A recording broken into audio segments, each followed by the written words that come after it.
Why a parrot at the beginning of this video? Well, let me show you. As you start on the far south side of the park, you'll come to the ranger gate. At the ranger gate is a utility pole that houses a nest of wild, what they call monk parakeets. There used to be a much larger population, but they came in, destroyed the nest, and there are now a few birds returning.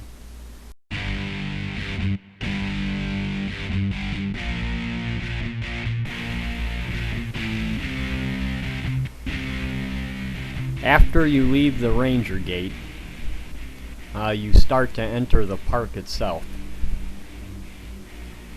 If you make a right-hand turn, it'll take you to the furthermost parking area, furthermost south parking area. It's actually pretty good fishing along there. You got some good drop-offs and some good weed beds. It's hard to fish during the dog days of summer, but in spring and fall, there's a lot of good fish to be caught.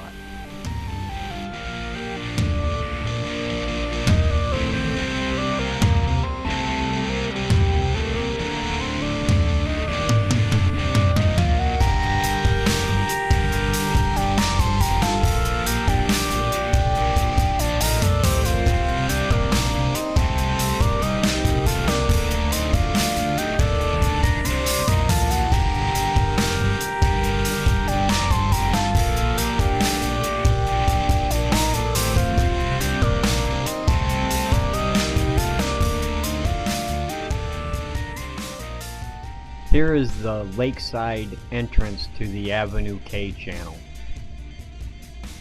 I would show the other side, but there is construction going on there right now, and there's no real way to get in there. The Avenue K channel does offer shoreline fishermen good opportunities to catch fish, especially during the spring and fall, but even in summertime, there's a lot of big fish that can be caught there. The rest of this is what I call the South Pool. Since it's the farthest south, we all just call it South Pool. It's got mostly public access all the way around, except for a few private holdings near the entrance to the K channel. It's mostly shallow, sand bottom, weedy. There are some big fish, don't kid yourself. It's also littered with duck blinds, since this is the only place in the city of Chicago where you can legally hunt, which is kind of interesting. As you follow the dike that separates Center Pool from South Pool, that dike doesn't go all the way to the railroad tracks. It does stop. It's a peninsula. That way, depending on wind direction and water temperatures, there is a water flow from Center Pool to South Pool. So besides that, there's also a entrance of water along the railroad tracks back by the old trailer parks.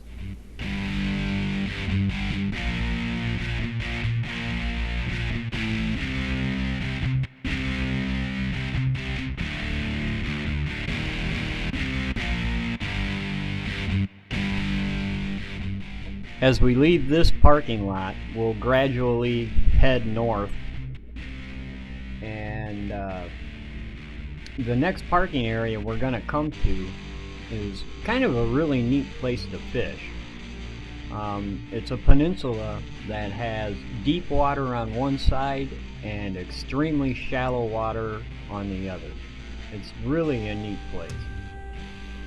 Remember, as you're driving down this road, to be observant. There's a lot of people walking or biking or jogging, or, you know, just enjoying the park.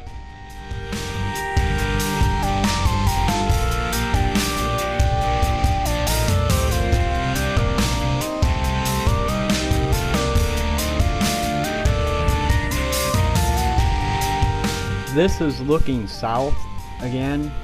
You can see the parking lot that we just came from. As you look to the right, the water on that shoreline is pretty much inaccessible. The water comes out really shallow and then drops off to one of the deepest parts of South Pool. It's actually just a really neat place to fish, and believe me, there's a lot of big fish there, but you're not allowed to wade it. Since it is an Illinois state park, you're not allowed to wade out into the water and fish. Maybe that's something we need to change, I don't know. But if you have a boat, you can fish this shoreline, and believe me, it's well worth it.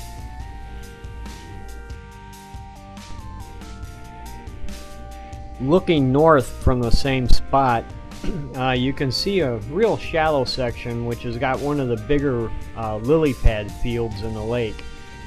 This whole shoreline along here is pretty much two very big lily pad fields, and they function as a nursery for the aquatic life in the lake. We really need sections like this to, you know, make sure little baby fish have a place to go. You can also see the tunnel that also separates Center Pool from South Pool. There's really not a lot of water flow there. It's really shallow, and about the only time you get any real kind of water flow through there is during high water.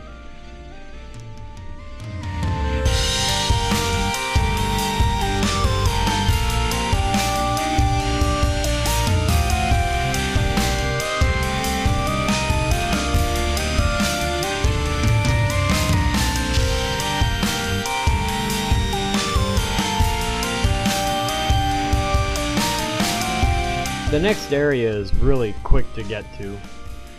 It's just you know, just a hop, skip, and a jump, but it's kind of a neat place. It's one of the places where they have handicapped accessible fishing areas, and this was also where a long time ago they used to rent boats. This was a man-made lagoon where they would line the boats up, and people would rent them by the hour and take them out on the lake.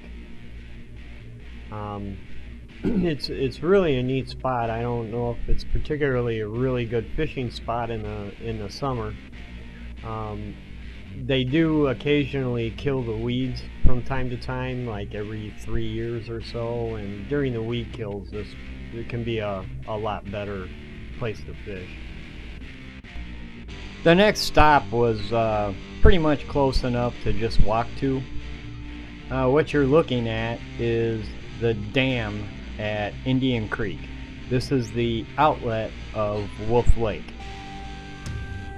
It's kind of funny, this water started out in Lake Michigan and is pumped into the Indiana side of Wolf Lake, where it flows through all these acres. I want to say it's what, maybe 800 acres of water, and it eventually ends here, where it flows to Lake Calumet, where it eventually winds up back in Lake Michigan. So it's kind of funny, but that's basically the way it works as far as I understand it. I'm sure that's a simplified version.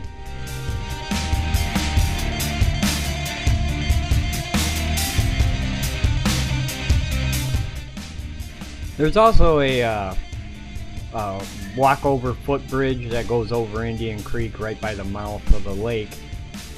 You can see the monument there, and you can also see the second half of the lily pad field there.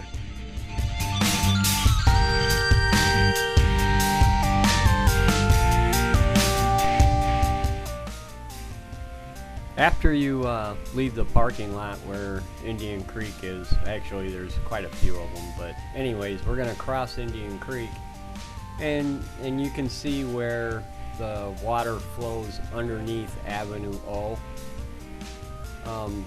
I've done a little bit of exploring after Avenue O, and Indian Creek becomes super shallow.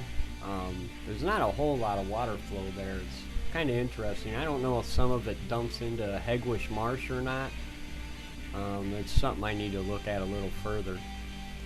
Anyways, as you keep coming north, you'll come to the actual main entrance of the park.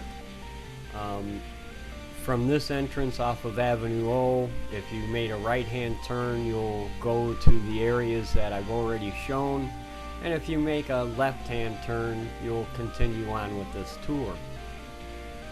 We're coming up to an area that I really like to fish at, especially in the spring and definitely in the fall as well. But even in the summer, if you're willing to take the time and work some soft plastics and take your time, there are some very big fish to be caught. This is just the first turnoff after the main entrance, and it's really a good place to fish. Alright, this is what we call center pool. You can see the tube that we just looked at from the other side. Then you can see the dike going and panning towards the railroad tracks. Like I said, this dike doesn't go all the way to the railroad tracks. It does stop. So you'll have to turn around and walk back if you go back that way. You can also fish that area by walking the railroad tracks, which I do quite a bit. There's an expansive weed bed here that has pretty quick access to deep water, which makes it a really good weed bed. The fish use it. They'll move in and off of it from time to time, you know, depending on conditions. But the cool part is they can come up and feed, and then when conditions aren't right, they can move back to deep water. So fish can be found here on a pretty consistent basis. As I'm panning across, I also wanted to see if I could get where the water comes into center pool across the railroad tracks. It's pretty far away, so it's hard to keep the camera still. I just realized there's a guy fishing there, which I didn't realize when I first took this. But anyways, that's the entrance where the water comes in from Long Pool or Long Pond or whatever you want to call it. We'll show that a little later. The shoreline along here is accessible from the railroad tracks. There's good fishing, and the dike along the roadway is pretty good too. Since YouTube only allows 15-minute videos, I'm gonna have to stop this tour at this spot and call it part 1, and then we'll work on part 2 to show you the rest of the lake. This is about the halfway point, so with that, stay tuned for part 2.